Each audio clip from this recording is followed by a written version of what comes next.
After Poland shot down Russian drones that entered its airspace in September, several other drone-related incidents across Europe have left EU leaders increasingly anxious about airspace protection. They're urgently calling for a defense system, throwing out terms like a drone wall. Propose immediate actions to create the drone wall. But the proposal remains in flux, diplomats and officials have told Reuters. So what is a drone wall and how would it work?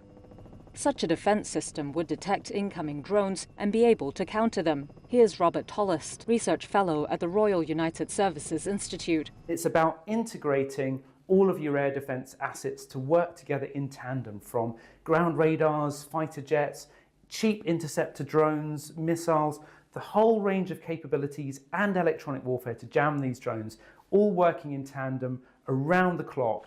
Tollost says cost effectiveness is key.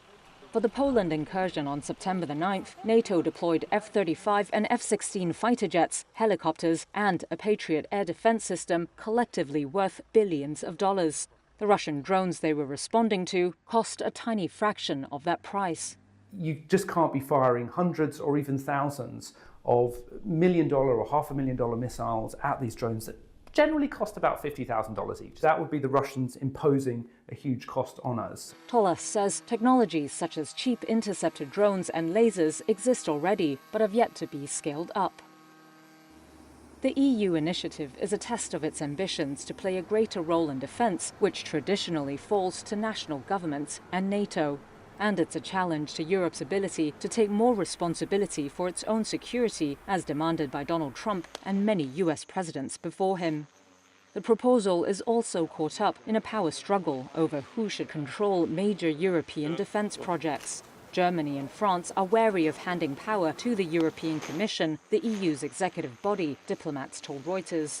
Experts say the plan needs broad support from European governments to secure access to EU funding. To try to win more support from southern and western nations, the Commission has broadened the original concept from an integrated thicket of sensors, jamming systems and weapons along the eastern border to a web of anti-drone systems across the continent.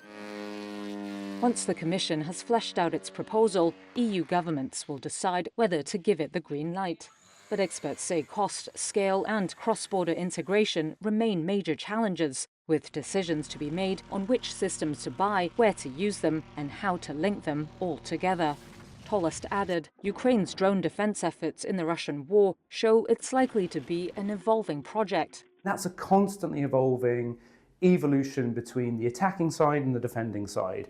So we'll be standing up different capabilities to try and defend European airspace with the drone wall. So that it's not going to be an announcement like we've now built the drone wall. It's going to be something that will take a number of years. However, some officials and industry executives say they can see the initiative up and running within a year if the EU leaders can show serious political will.